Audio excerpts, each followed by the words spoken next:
그 세계적으로 유명한 목사님 가운데 전도자 빌리 그레이엄 목사님 잘 아시죠? 이분은 이제 미국에서 회심하고 그다음에 이제 시카고의 휘튼 칼레지를 졸업을 했죠. 목회를 할 수 있었지만은 한 교회를 목회하는 것보다는 전도하는 게 좋다. 그래서 이제 많은 사람들이 헌신을 했어요. 빌리 그레이엄 목사님의 그 이제 전도 크루세이드를 위해서 후원자들이 나서서 전문 전도 목사였잖아요. 무디 이후에 아마 최고의 목사님이시죠. 그분이 샌디에고에서 이제 집회를 합니다. 대형 집회를 해요. 그러니까 이제 미국에 있는 기자들이 몰려가가지고 이제 빌리 그레이엄 목사님 집회를 취재를 하죠. 근데 한 기자가 관심이 어디에 쏠렸냐면은 사모님에게 쏠려서 사모님도 이제 따라다니고 목사님 내조하고, 그래서 이제 기자단들이 모여가지고 우리 사모님에게 인터뷰를 한번 하자. 이제 사모님 모셔놓고 어떻게 결혼했습니까? 또 어떻게 했습니까? 얘기를 하는 거예요. 고생도 했다. 그런데 한 기자가 질문을 했어요. 사모님, 그 훌륭하신 빌리 그레이엄 목사님 결혼해가지고 지금까지 사시면서 그 목사님 미워한 적이 있었습니까?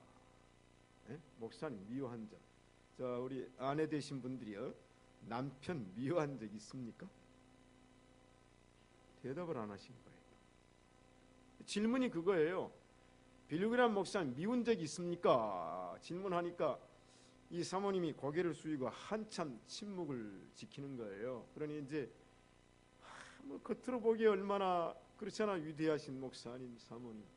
근데 한참 고개를 숙이고 있다가 고개를 들고 기자들에게 질문하기를 이렇게 했어요. 나는 내 남편을 단 한 번도 미워한 적이 없습니다. 그러면 그렇지. 목사가 훌륭하면 사모도 훌륭한 법이야. 목사님, 사모님은 얼마나 서로 사랑을 했으면 미워한 적이 없단 말인가. 모두가 다 그렇다, 정답이다 라고 했는데 그 다음 말이 중요해요. 그런데 나는 내 남편을 몇 번이고 죽이려고 했습니다. 몇 번이고 죽이고 싶었습니다. 유명한 인터뷰입니다. 충격이 됐어요. 그래서 그 다음부터 목사들이 생각하기를 마누라 조심하자. 마음속에 죽이고 싶은 거예요. 미운 건 아무것도 아니에요. 그건 아무것도 아니라니까. 죽여버리고 싶다. 내 남편을 죽이고 싶었습니다. 왜 그럴까요? 그만큼 밖으로 일을 하면 가정에 충실할 수가 없는 거 아니겠어요? 빌리 그레이엄 목사님은요, 자녀들이 굉장히 충실한 사람이었어요. 아프리카에서 어떤 사람이 만나자 그래도 가정 약속을 지키고 그랬지만 사모가 볼 때는 남편 뭐요? 빵점이 아니라 죽여버리고 싶다. 우리 사모님들 잘 들으세요. 예? 죽여버리고 싶다. 미움이 아니라 죽여버리고 싶다. 자, 오늘 아차 따라합시다. 아차. 죽이지는 말걸. 제가 이 설교를 하면서도 좀 희한한 제목을 가지고 설교를 합니다. 주제 설교를 한번 수요일날 해야 되겠는데, 성경에서 아차 죽이지는 말걸. 제가 원래 지난주 수요일날 했어야 되는데 감기로 목소리가 안 나와가지고 이제 그 설교를 그대로 이제 오늘 해야 됩니다. 왜 그럴까요? 인간이 죄인이 된 다음에 후손에게 전가된 게 뭐냐면 미움, 시기, 질투, 이게 이제 싹트게 됐단 말이죠. 그래서 세상에 사건이 벌어지죠. 그 사건이 뭡니까? 살인사건이죠. 살인사건. 이게 뭐냐면 미움으로부터 시작해서 이제 발전돼 가지고 살인사건입니다. 왜? 마음에서 분노가 끓어오르기 때문에. 오늘 좀 심리학적인 설교도 제가 이제 심리학적인 얘기도 하려고 그래요. 마음에서 분노가 끓어올라요. 분노 참을 수가 없단 말이죠. 그게 이제 터지면 뭐요? 터지면 행동이 돼요. 행동이 돼요. 그게 이제 살인으로 이어집니다. 제가 이제 이 글을 한 2페이지 반 정도 된 글을 쭉 읽어갈 건데, 제가 쓴 게 아닙니다. 읽어갈 텐데 어떤 사건인가를 한번 보세요. 이건 난픽션의 사실입니다. 사실. 1990년 2월 9일 겨울의 한복판에서 하루 종일 진눈개비가 내리고 있었다. 하늘은 눈을 먹은 구름으로 검게 드리워져 있었다. 반은 눈이요 반은 비가 내리는 우중충하고 을씨년스러운 날씨였다. 미국 버지니아주 뉴포트 뉴스 시내 거리에는 질펀하게 녹아내리는 눈으로 길이 미끄러웠다. 신고 있는 구두조차도 어정쩡한 포즈를 취한 채 보도 위를 조심스럽게 걷고 있었다. 진눈개비를 맞지 않으려고 검은 우산을 펴든 시민들이 총총 걸음으로 퇴근을 하고 있었다. 다락방 문을 박차고 K 목사가 들이닥쳤다. 비밀 회의를 하던 중 갑자기 들이닥친 목사 때문에 그들은 어안이 벙벙했다. 걷어채인 방문도 놀랬다. 초대하지 않는 예기치 못한 이방인이 노크도 없이 들어왔을 때 모두 서로의 얼굴만 바라보고 있었다. 비밀 모임이 들켜버린 그들은 K 목사 앞에서 마치 고양이 앞에 쥐처럼 미동도 하지 않는 채 웅크리고 앉아 있었다. 감히 자리를 뜰 생각은 엄두조차 내지 못했다. 어느 누가 먼저 운을 뗄 수 있는 용기도 없었다. 죄인들처럼 고개를 숙인 채 그의 설교를 기다리고 있었다. 그의 눈초리는 일일이 모인 사람들의 면면의 꽃이었다. 방의 분위기를 샅샅이 살피긴 한 듯 이 주위를 한번 휙 돌아보면서 K 장로를 노려보았다. 물끄러미 바라보는 K 장로의 눈과 마주친 목사의 눈초리에서 소돔과 고모라의 전류가 흐르고 있었다. 내가 경고했는데 K 장로, 이들과 부안해동하지 말라고. 내가 장로로 임명해준 은혜도 모른 채 날 몰아내겠다고 이 배신자 같으니라고. 그의 분노는 더 끓어오르며 번뜩이고 있었다. 그는 방을 획 한번 훑어보았다. 한마디 말도 하지 않는 채 소리 없이 사라졌다. 문 닫는 소리조차 들리지 않았다. 한바탕 성질대로 쏘아붙이면서 소란을 피우고 갔더라면 속이라도 시원했을 텐데 그는 침묵으로 일관했다. 한결같이 K 목사의 그런 모습에 찜찜한 생각이 들었다. 하지만 시간이 흐르자 앞으로 어떻게 대응할 것인가에 대한 구상적으로 의견이 모아졌다. 어차피 가야 할 길을 가야 한다. 그러나 목사의 침묵 시위가 무엇을 의미한지 아무도 알 수 없었다. 다음 주일 설교 시간에 무슨 날벼락이 떨어지겠지. 한동안 아무 말도 없이 서로의 얼굴만을 바라보았다. 착잡하고 허탈한 심정이었다. 어떤 일이 있어도 K 목사는 더 이상 안 되겠다는 생각이 그들의 이심전심이었다. 어떤 식으로든 행동으로 옮겨야 한다. 그를 몰아낼 수 있는 방안을 강구해야 된다. 그러나 고양이 목에 누가 방울을 달아줄 것인가. K 목사에게 도전장을 내밀 용기 있는 투사는 K 장로도 아니었다. 아무도 없었다. 아무도 없었다. 아무도 없을 것이다. 대책이 없다면 차라리 자신들이 교회를 떠나야겠다는 결심을 하고 있었다. 오늘은 여기서 그만 일어납시다. 시간도 꽤 지났으니. K 장로의 제안이 있었다. 그럽시다.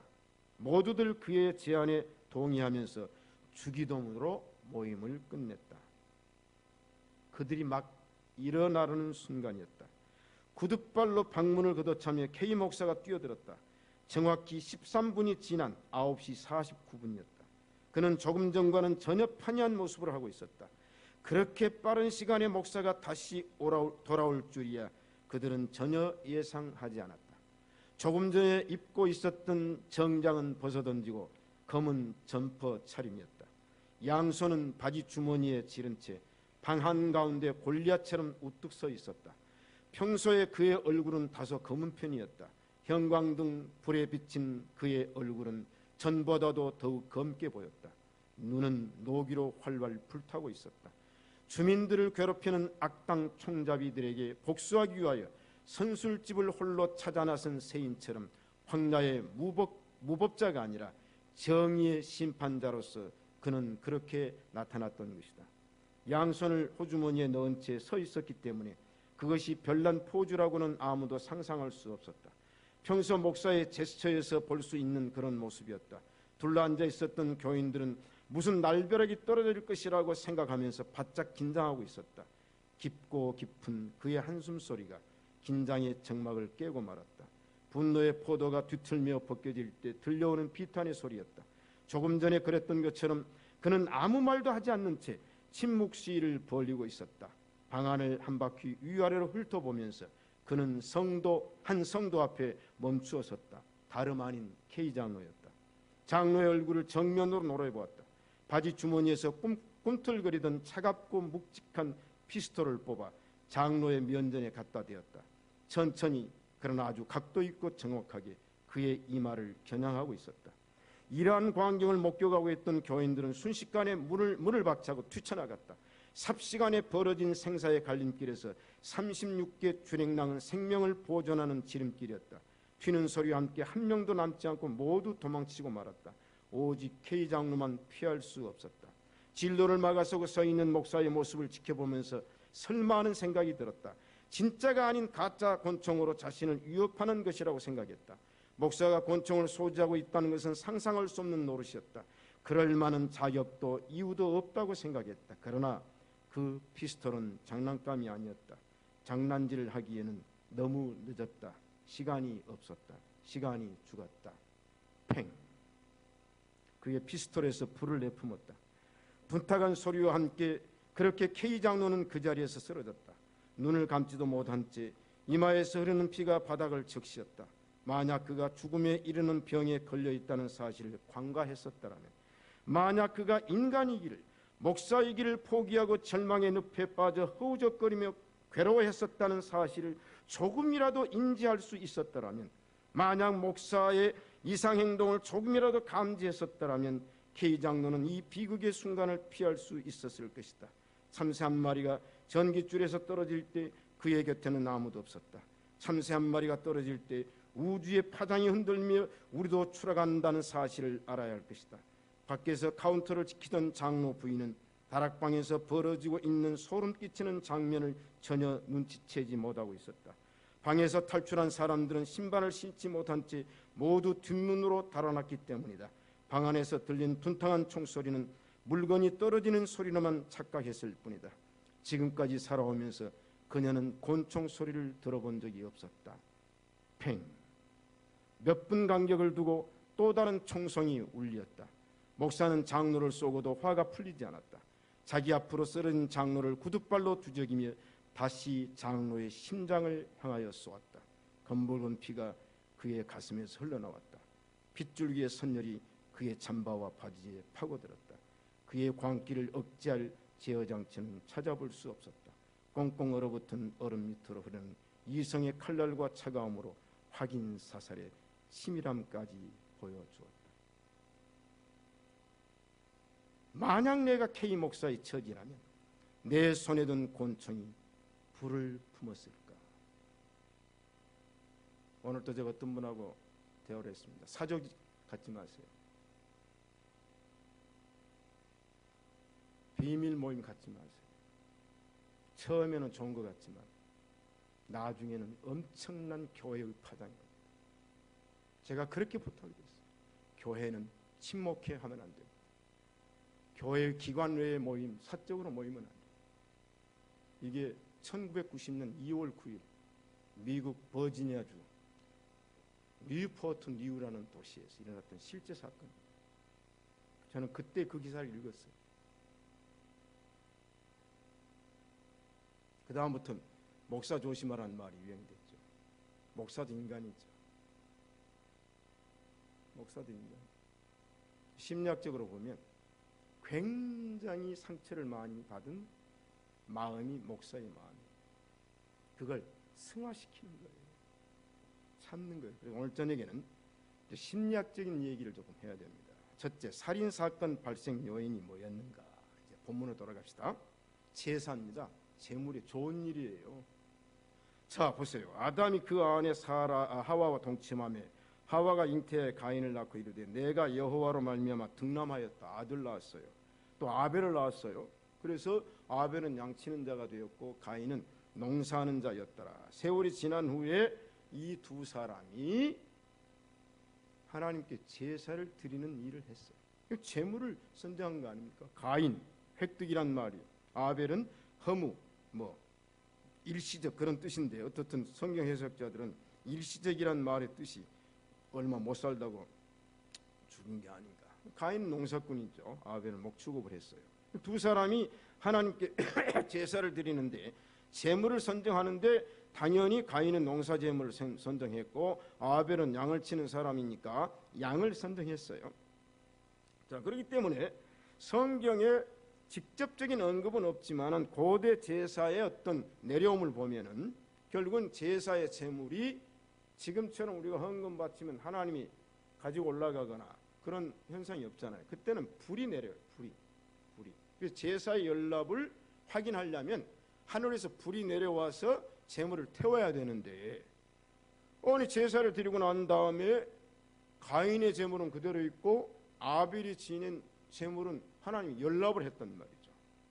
여기서 이제 두 사람의 제사와 제물의 비교가 나오잖아요. 그래서 히브리서 11장 4절에는 믿음으로 아벨은 가인보다 더 나은 제사를 하나님께 드림으로 그랬어요. 믿음으로 아벨은 가인보다 더 나은 제사. 비교예요, 비교. 자, 비교가 됐단 말이죠. 가인의 제사와 아벨의 제사가 비교가 됐어요. 그래서 아벨은 하나님이 제사를 연락함으로 의로운 자라는 증거를 얻었어요. 그리고 믿음으로 의로운 자는 증거를 얻었어요. 그래서 하나님께서 이 예물에 대하여 그 다음부터 증거를 해주는 거예요. 모든 제사와 제물은 하나님이 연락하셔야 한다. 소용없어요. 하나님 연락 안 하면 그게 제물이 크든 작든 아무 소용없다는 이 교훈을 줬다는 말이에요. 자, 그러면 더 나은 제사의 뜻은 뭘까 하는 겁니다. 자, 더 나은 제사, 돈이 많고 적고 그겁니까? 그거 아니잖아요. 그 뭐냐면, 자, 제사의 의미는 피 흘림이 있어야 된다는 게 이제 첫째 목적이겠죠. 피 흘림. 자, 그러면 피 흘림이 없는 가인의 제사는 그러면 잘못됐느냐? 두 번째 해석은 피 흘림이 있든 없든 제사를 드리는 자의 정성과 태도의 문제다. 이게 성경 해석할 때 두 가지로 이제 이 문제를 다루는 거예요. 자, 모든 제사는 피를 흘려야 된다.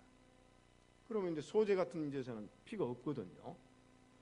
그래서 이제 결론은 어떻게 내리냐면, 하나님이 피를 원하면 가인이 동생의 양을 빌리든지 사든지 해서 드렸어야 할 것이다 라는 이제 얘기가 나오죠. 그러나 그럴 입장이 못 되면 또 안 할 수 있는, 그래서 이 제사는 태도와 정성. 그러면 가인은 제사를 그냥 대수롭지 않게 생각했다는 거예요. 그냥 정기적인 예식 안 드릴 수는 없고 마지못해 드리는 이 태도와 정성의 문제가 이제 히브리서 11장에서 그 문제를 얘기해 주죠. 자, 그러면 하나님께서 제사와 제물에 목말라 계시는가? 그건 아니에요. 이제 이 선지서에 와서 보면, 이사야서에 내려와 가지고 하나님이 뭐라고 말씀했어요? 무수한 제물을 가지고 온 것이 무슨 소용이 있냐 그랬어요. 내 마당만 밟을 뿐이라. 그러면 이제 태도와 정성 문제를 얘기하는 거예요. 자, 이스라엘 백성들이 지금 양 가지고 소 가지고 뭐 엄청난 제물을 가지고 제사를 드리는데 그게 무슨 소용이냐? 너희들이 형식적으로 외식적으로 의무감에서 마지못해 드리는 것은 지금까지 내가 너희들의 수양의 번제와 살진 짐승의 기름에 배불렀고 나는 수송아지나 어린 양이나 수염새의 피를 기뻐하지 아니하노라. 내 마당만 내가 언제 그런 걸 요구했느냐? 헛된 제물을 가져오지 말라. 분양한 나의 가증이 여기는 바요. 이사야에서 그렇게 얘기했어요. 그래서 이제 결론적인 건 뭐냐면, 모든 제사는 제물이 중요하지만 그 제물보다 더 중요한 것은 제사 드리는 사람의 정성이다. 여러분, 오늘 때 예배를 정성으로 드리시기를 축복합니다. 마음과 뜻을 다 해서. 그렇잖아요. 내 생의 마지막 드리는 예배처럼. 자, 그 얘기예요. 예레미야서는 시간 가니까 얘기하지 말고. 자, 그 다음에 왜 이 제사의 제물보다 인간의 마음이 중요하냐? 이사야 1장 이제 15절 이하에 보면은, 네가 나에게 소를 가지고 양을 가져왔는데 네가 평소에 네 손에 피가 가득하다.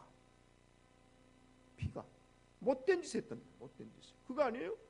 아니, 제사는 드릴 때는 좋은 살진 양 첫 새끼 드리는데 제사 드리는 사람이 피가 가득해. 피가 손에. 피를 씻어야 된다고 말이에요. 아셨습니까? 그 다음에 또 하나는 뭐냐? 역대하 22장을 읽어보면 다윗이 성전을 짓는 소원입니다. 또 나단이 이제 책망한 다음에 또 여호와의 성전을 지어야 된다는 사명감을 주어서 다윗이 자기의 재산과 정성을 온전히 쏟았어요. 그래가지고 이제 예루살렘 성전을 지으려고 만반의 준비를 다 했는데 결정적으로 하나님이 너는 성전 못 짓는다고 그랬어요. 자, 여러분 보세요. 제사 몇 번 드리는 것하고 황금과 동과 은과 백향목과 이걸 엄청난 걸 해가지고 그 제사 드리고 하나님께 예배하는 어마어마한 성전을 짓는 것에 비교하면 어느 것이 더 중요하겠어요? 솔로몬의 1000번제보다 다윗이 성전 짓는 것은 이건 비교할 수가 없는 겁니다. 그런데 하나님이 너는 못 짓는다고 그랬어요. 왜? 네가 피를 많이 흘렸다. 너는 피를 심히 많이 흘렸고 크게 전쟁하였느니라.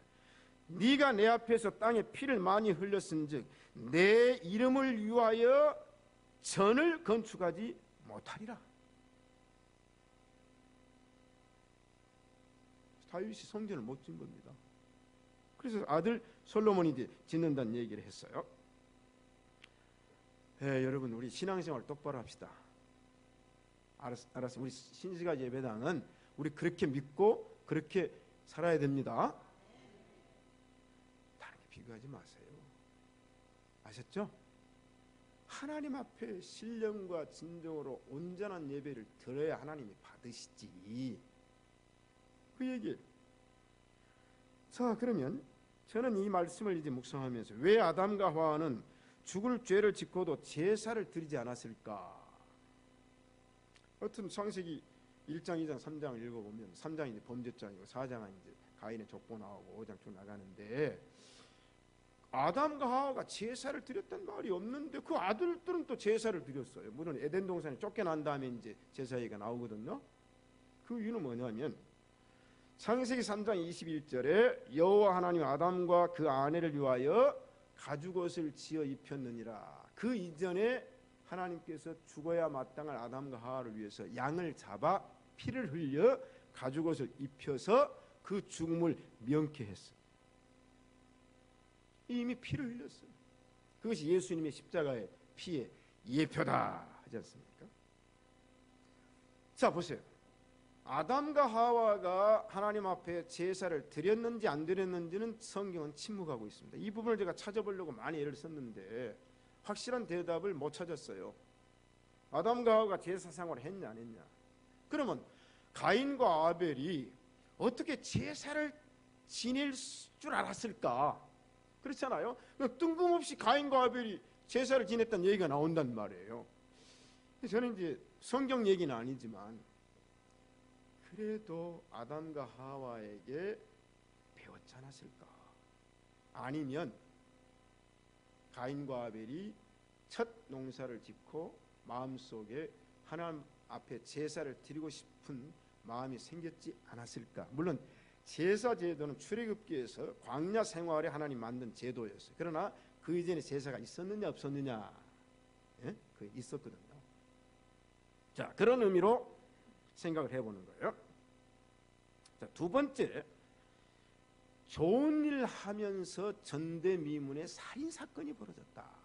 자, 여러분 예배 드리는 거 좋아요 안 좋아요? 좋죠. 제사 드리는 거 좋아요 안 좋아요? 그 하나님 원하신 일이고 우리가 하고 싶어서 한 일이거든요. 근데 결과가 뭐냐? 결과가 전대미문의 살인 사건이 벌어졌어요. 그럼 왜 그런 살인 사건이 벌어졌을까? 원인을 찾는 거예요. 일본 사람 가운데 제일 악독한 사람이 누구요? 도끼로 이마카. 그렇죠? 그럼 이 도끼로 이마카가 누굽니까?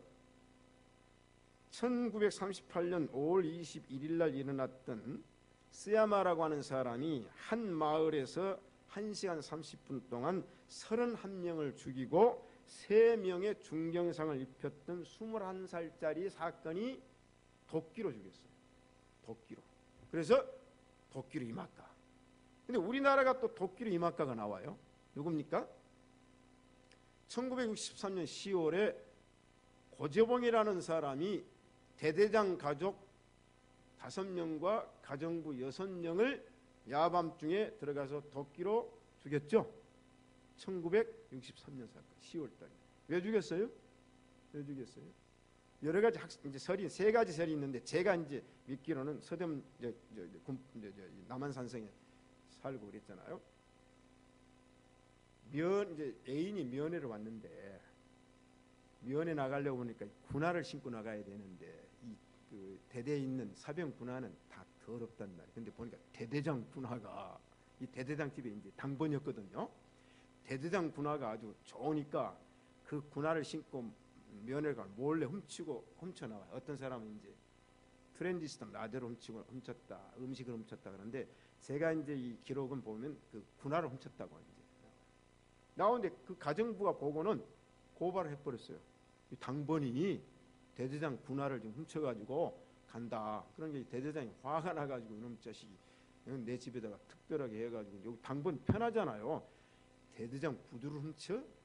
그래가지고는 영창에 보내버렸어요. 영창에서 6개월 동안 형을 받고 사는 거예요. 이 안에서 분노가 일어나요. 그때만 해도 우리나라는 어떤 나라였어요? 예? 군대 배고팠어요. 군대 배고팠어요. 지금 북한에서 어떤 유행어가 지금 돌고 있냐면 북한 군대도 엄청나게 떼먹어요. 그래서 농담식으로 이렇게 얘기하는데 사단에서는 사정없이 떼먹고 연대에서는 연달아 떼먹고 대대에서는 대대적으로 떼먹고 중대에서는 중간중간 떼먹는다. 그게 북한의 얘기예요. 그때 우리나라가 그랬거든요. 그래서 이 뭡니까 이 식량이 내려오면 중대에 가면은 다 떼먹고 와가지고는 공깃밥 주는 거 아닙니까? 배는 고프지. 그래서 음식을 훔쳤단 말도 되는데 이 고재봉이가 3군단 예하 1109 포병 야공단 소속이었는데 이제는 감옥에 가서 살면서 일을 가는 게 분노가 그래가지고는 이제 출소를 했어요.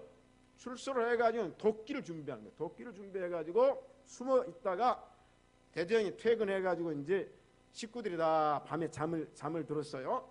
그러니까 이제 침입을 해가지고 자고 있는 대대장부터 그대로 도끼로 이마를 까버렸습니다. 부부 까고 애들 방에 가서 애들 셋 다 까버렸어요. 그러면 가정부 그놈도 그냥 왜? 저희 고발에 그놈도 까버렸어요. 고재봉이 잡혔잖아요. 그런데 보니까 6개월 깜빵 사는 동안에 대대장이 전속 가버리고 새 대대장이 왔어요. 그 사람이 누구냐? 이득주 중령. 이 사람은 전공을 세운 우리나라 포병의 아주 훌륭한 군인입니다. 이 사람을 죽여버렸어요. 애매한 사람이 죽은 거예요. 애매한 사람. 자, 여러분 이게 분노 심리학이라는 겁니다. 분노 심리학. 심리학 가운데 분노 심리학이 있어요. 화가 났을 때 반응. 화가 나요. 화가 나. 여러분 화 안 납니까? 화가 나요. 자, 그래서 화가 나면 대다수의 사람은 화를 삭힙니다. 반수는 삭혀요. 참지. 그 다음에 다른 사람은 제3자에게 화를 토로해요. 나 화나 죽겠다고 친정 어머니한테 전화를 한다든지 친구한테 한다든지 그러면 이제 화가 삭혀져요. 대략적으로 10%는 직접적인 행동을 하는 거예요. 화가 나면. 그래서 이게 뭐냐면 공격으로 바꾸죠. 공격으로. 그래서 이제 우리나라는 많은 화를 가지고 있어요. 그렇죠? 화병이라는 게 그거 아닙니까? 여자들에게는 화병이 많다고 그러죠. 화병. 명치 위에가 이제 맥혀가지고 아픈 게 화병인데 이게 분노입니다. 분노. 동대문에서 뺨 맞고 한강에서 분풀이 한다. 그게 뭐예요? 얻어맞았는데 분풀이 하려니까 상대가 안 되니까 한강에다가 막 가서 욕을 하는 거예요. 한강 가서 막 욕을 해요. 우리 벌교는 하도 주먹이 세니까 고흥 사람들, 조성 사람들, 승주 사람들이 벌교 와가지고 얻어맞고 산봉우리 올라가서 벌교 새끼다 하고 욕합니다. 여러분 화납니까?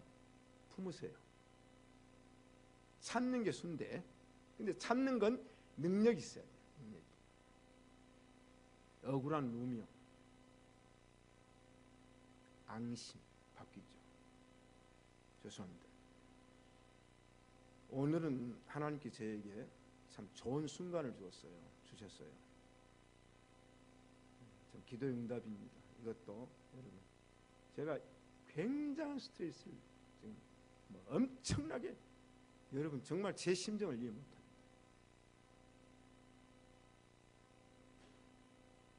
말로 할 수 없는 스트레스, 견딜 수가 없어요. 이건 제가 얘기를 안 하죠. 저한테 오는 이 억압이요, 말로 할 수 없었어요. 그런데 진심은 통합니다. 기다리십시다. 제가 오늘 설교를 편하게 할 수 있었다는 것도 지난주일에 이 설교를 했으면요, 예? 지난주일에 이 설교를 했으면 강도가 달랐을 것이라는 생각을 해요. 근데 하나님, 내가 감기를 걸려가지고 목소리를 딱 까게 해버렸네. 지난주에 이 설교를 못하게 하신 하나님의 뜻을 저는 압니다. 여러분, 하나님 살아계십니다. 합력하여 선을 이루십니다. 내가 그래서 오늘 여기다 썼어요. 지난주에 설교를 못하게 하신 하나님의 뜻이 있었다. 이게 하나님 인도 아닙니까? 예? 이게 하나님 인도예요. 나중에 얘기하죠. 여러분, 하나님은 다 아십니다. 하나님은 다 아십니다. 기다리면 돼요. 기다리면 돼요. 저에 대한 어마어마한 이야기, 오늘 또 저에 대한 루머 엄청난 게 돌아다니잖아요. 엄청난 게. 예? 돌아다녀요. 근거도 없는 얘기 돌아다녀. 오늘 또 수없이 들었어. 조금 전까지 들었어. 근데 나는 해당이 안 되는 것도 해당이 안 되는데, 내가 언제 해외 나갈 때 권사님들한테 전화해가지고 돈 달라고 그래가지고 해외 싸질러주고 나간 적이 단 한 번이라고 있습니다. 이것도 얘기 안 하는데 하나만 합시다. 예? 내가 언제 교인들한테 나 해외 갑니다 전화해가지고 돈 챙겨가지고 간 적이 서문교회에서 뿐만 아니라 녹음돼서 또 본당 다 들을 거예요. 뿐만 아니라 내가 45년 목회에 내 아내나 내가 단 한 번도 없어. 목사 해외 나갈 때 교인들 돈 다 챙겨가지고 거금을 가지고 나간다. 여러분, 사역을 위해서 갈 수 있죠. 그렇잖아요. 그걸 가지고 오늘 또 내가 얘기 몇 가지 했어요. 그랬더니 목사님 다 합니다. 목사님 참으시는 거 잘하십니다. 여러분, 다른 사람도 아니고, 예? 안 됩니다. 여러분, 하지 마세요. 예? 시간 가면 돼요. 제가 지금 제 여기 하나가 풀려버렸어요. 할렐루야. 여기 뭉치가 하나 풀려버렸다니까. 아멘. 뭉치가 하나 풀어졌어요. 내가 풀려고 하는 게 아니라 와서 풀어줬어요. 할렐루야. 할렐루야. 여러분, 분노, 이게 무서운 겁니다. 문제는 제사가 결과 비전에는 이제 3사 아닙니까? 여기 뭐냐? 가인이 심히 분하여 안색이 변하니. 가인이 분했어요. 분했어요. 여러분, 분노가 얼마나 무서운가. 창세기 37장을 읽어보면 에서가 야곱이 장자의 명분을 가로채고 아버지의 축복을 가로채니까 성경에 에서가 분했어요. 분해가지고 누구를? 야곱 죽여버리려고. 그러니까 아버지 이삭이 피난시키는 것이 창세기 얘기죠. 32장 33장을 읽어보면 야곱이 20년 동안 밭다라를 하면서 성공해가지고 가족 이끌고 종 이끌고 재산을 이끌고 두 떼를 이끌고 야복강에 와요. 오는데 형 에서의 분노가 아직 그치지 않았으면 죽는다는 거예요. 그게 하나님께 기도하는 거 아니에요? 그뿐입니까? 야곱의 자손들이 애굽에 내려갔어요. 그리고 이제 잘 살다가 아버지가 죽어요. 그러니까 이 요셉의 형제들이 이제 아버지가 죽었으니 그동안에 요셉의 마음에 품고 있던 이 분노가 터지면 우리는 죽는다. 그 얘기가 나오는 거예요. 여러분, 요셉도 분노 있었어요. 그렇지 않아요? 근데 이걸 하나님이 해결했다고 그랬어요. 여러분, 요셉의 분노가 보통 분노입니까? 요셉이 뭘 잘못했어요? 형제간 데려다가 다 잘 먹여 살려고 하는 거 아닙니까? 뭘 잘못했어요? 제가 지금도 내 잘못을 얘기하라고 말이에요. 뭘 잘못했어요? 그 분노, 저 성자 아니에요. 아니거든요. 그 분노를 하나님이 해결하셔야 돼요. 할렐루야. 요셉이 그랬어요. 형들이 염려하지 마십시오. 하나님이 이것을 선으로 바꾸신 줄로 믿습니다. 자, 그러면 분노가 뭐냐? 제가 오늘 최순국 목사님의 글을 소개할게요. 이것도 이제 코테이션 찍습니다. 예? 코테이션. 사람의 뇌 속에 분노, 증오, 슬픔, 공포 등을 조절하는 뇌에 부위가 있다. 행복의 뇌에 부위가 있다는 것. 여러분 행복학이라는 책, 저 이제 그 보면 뇌 속에 행복을 생산하는 뇌의 부위가 있어요. 자, 그 부위가 있는데 이것을 편도체, 아미그랄다라는 말을 하는데 하버드 대학의 테일러 박사는 분노나 부정적인 감정의 자연적 수명이 얼마냐? 90초라고 그랬어. 90초. 내가 분노가 났을 때 이것이 사그라지는 시간이 1분 30초. 이건 분노 났을 때 이 말은 무슨 말이냐면 1분 30초만 참으면 분노는 없어진다는 거예요. 자, 그럼 분노가 났을 때 참는 방법은 뭐냐? 이제 나중에 얘기하려다 미리 할게. 시간도 좀 많이 가네요. 따라합시다. 혀를 깨물자. 여러분 혀 깨물고 죽으라고 그러죠? 저도 혀를 수없이 깨뭅니다. 혀가 잘라지도록 깨물어라. 입술을 깨물어라. 이거 안 깨물면 터져버려요. 터져버려요. 알았죠? 오늘 야, 이 설교 오늘 들은가 앞으로. 부부싸움 할 때 뭘 깨물자?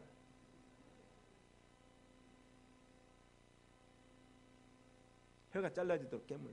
분노가 났을 때 1분 30초, 90초. 이 90초만 넘기면 분노라는 뇌의 편도체가 사라진다는 겁니다. 자, 이게 이제 올라가요. 그 다음 넘어갑시다. 듀크 대학의 레드포드 윌리엄 교수는 50세가 되었을 때에 분노를 일으키면 사망 확률이 4배에서 7배가 높아지는데 사람이 분노를 하면 암세포를 죽이는 NK세포가 줄어들어 면역력이 약해지고 심장병에 걸릴 가능성이 높아진다. 그러므로 분노할 때 아노레날린과 노르아노레날린이 분비가 된대요. 이게 첫째는 혈압이 올라가고 맥박이 빨라지고, 두 번째 지방이 분비되어 지방이 간에서 콜레스테롤로 전환되어 콜레스테롤 수치가 높이 나타나고, 세 번째 혈중 혈소판을 저 많이 응고시켜 동맥혈관을 막아 심장 질환이 일어난다. 그래서 레드포드 윌리엄 교수는 사람들에게 분노를 느끼고 그에게 공격적으로 대하는 사람은 천천히 자기를 죽이고 있는 것이다. 그래서 따라합시다. 혀를 깨물자. 입술을 깨물자. 그래서 90초만 참으라는 겁니다. 근데 못 참아서 탈이죠? 예? 우리 김영철 목사님은 잘 참을 것 같아. 김영철 목사님은 뭐 입술 안 깨물어도 나는 참는 목사님. 자, 이게 이제 분노 심리학이에요. 자, 그렇기 때문에 이 가인이 동생이 드리는 제사와 제물을 하나님이 받으시는 걸 보고 나중에 제사를 드릴 때 자기도 동생처럼 드리겠다는 교훈을 받고 기회를 한 번 더 가져야 되잖아요. 끝이 아니잖아요. 근데 사람들은 뭐냐? 이 제사가 끝인 줄로 아는 거예요. 저는 그렇습니다. 나는 명예를 가지고 다툼한 사람들 난 그렇게 얘기하거든요. 나는 제가 명예 안 좋아하겠어요. 저도 학생회 때 학생회장 출마 제가 유럽에서 노회장 2번 하고요, 총노회도 하고 그랬지만 나는 처음에 한 사람이 아닙니다. 항상 양보를. 왜? 나중에 할 수 있어요. 제가 CC 학생회장 서울에서 정동 체포해서 저도 추천 딱 되잖아요. 저 총신 다 하지만은 내가 선교사 대표회장 캐나다 할 때 내가 추천돼가지고 투표하면 100% 됩니다. 근데 그때 60, 실생가하는 선배가 계세요. 그분은 얼마 4년마다 총회를 하는데 그분은 이번에 못하면 은퇴할 나이란 말이에요. 그래 내가 앞에 나가 발언했어요. 나는 앞으로 할 수 있는 기회가 얼마든지 있습니다. 근데 이분은 이번에 못하면 끝납니다. 그러니까 회원 여러분들이요, 저는 절대로 찍지 마십시오. 이분을 찍어주십시오. 그래 그분이 됐잖아요. 그랬더니 그분을 뭡니까, 나이는 많지만요, 저만 만나면 그 은혜를 지금도 못 잊어가지고 전화도 오고 막 나중에 언제 한번 내가 소개시켜드릴게요. 여러분, 이게 뭐냐면요, 우리 안에 그게 없을 수는 없죠. 그러나 여러분, 다음에 하면 되지. 따라합시다. 다음에 하면 되지. 하나님이 나에게 그 사명을 준다면 다음에 하면 되잖아요. 왜 이번이 아니면 안 되는 것처럼 가인이 그거였단 말이죠. 아니 나중에 또 제사 드리면 되잖아요. 그렇죠? 이번에 동생 드린 거 보고 나도 양을 잡든지 해야 되겠다. 그런데 이번이 마지막인 줄 알고, 여러분 교회 안에서 나중에 하면 되지. 예? 바로 가인이 그거였어요. 쳐 죽여버리는 거예요. 쳐 죽여버리는 거예요. 둘도 없는 친형제를 쳐 죽여버립니다. 그랬더니 하나님께서 네 아우 아벨이 어디 있느냐 하면서 네가 무엇을 하였느냐, 네 아우의 핏소리가 땅에서부터 내게 호소하느니라. 가인은 생각할 때 낮에 들에서 쳐 죽였다 그랬거든요. 쳐 죽였는데 낙이 턱변이 아니면 뭐 돌이냐, 그건 뭐 성경 해석학적으로 여러 말이 있지만 그건 할 필요 없어요. 그런데 가인에게 하나님이 네 아우의 핏소리가 땅에서 나에게 호소하느니라. 그래서 히브리서 11장에 4절에 아벨은 죽음으로써 말하느니라. 이 뭐요? 죽었는데 말해요. 피 호소. 나는 안 해도 아셨어요? 하나님께 소리가 들립니다. 돌들이 소리를 지르리라. 아멘. 이게 하나님의 피조 세계입니다. 자, 아차 죽이지는 말걸. 아차 죽이지는 말걸. 조금만 참았더라면, 90초만 참았더라면, 혀를 깨물었더라면, 입술을 깨물었더라면 살인은 불러오지 않았을 건데 실수했어. 죽이지는 말았을 거예요. 저주를 받고 나서 늦게 후회를 하죠. 동생을 죽여버리면 완전 범죄로 끝난 줄 알았는데 아니었습니다. 하나님께서 가인의 목숨을 보존해 주죠. 결론으로 갑시다. 더 이상 얘기하지 말고 오늘 메시지의 중요한 내용은 여러분이 알아차렸을 줄로 믿습니다. 왜 분노를 일으킨가? 마태복음 20장에 지난주에도 말씀드렸죠. 세베대의 아들 어미가 두 아들을 데리고 와서 얘기하니까 성경에 10 제자가 듣고 그 형제에 대하여 분이 여기거늘. 아이고 여자 그럴 수 있지. 어머니 두 아들이 얼마나 애지중지하는 아들이 예수님 제자 돼가지고 두 아들 뺏겼으니까 그럴 수도 있겠지. 그럼 베드로 안드레 그랬으면 우리는 그러면 두 형제 아니냐? 뭐냐면 10 제자가 분이 가득한 이거예요. 시기질투. 분이 가득한. 그럼 뭡니까? 살인. 아이 목사님 나는 살인 안 했어요. 성경에 보니까 형제를 미워하는 자는 이미 살인하였느니라. 여기서 자유로울 사람이 누가 있습니까? 아무도 없습니다. 사랑하는 성도 여러분, 우리는 돈은 잃을 수가 있습니다. 명예도 잃을 수가 있습니다. 건강도 잃을 수가 있습니다. 친구도 잃을 수가 있습니다. 그러나 목숨 한 번 잃어버리면 그것은 그 사람에게는 끝입니다. 사랑하는 성도 여러분, 우리 남을 죽이지 맙시다. 남을 죽이지 말아요. 네? 남을 죽이지 말아요. 남을 죽여놓고 어떻게 편합니까? 핏소리가 하나님을 향하여 호소하고 아벨은 죽음으로써 말하느니라. 여러분의 생애 메시지는 오늘로 끝나지 않습니다. 내가 죽은 이후에 나에 대한 메시지는 계속된 줄로 믿습니다. 하나님 아버지 감사합니다. 아차 죽이지는 말걸. 하나님께서 우리에게 가인과 아벨의 교훈을 주신 줄로 믿습니다. 성경은 이미 분노 심리학을 말했습니다. 주여 우리 안에 일어나는 분노를 참게 하여 주옵소서. 예수님 이름으로 기도합니다. 아멘.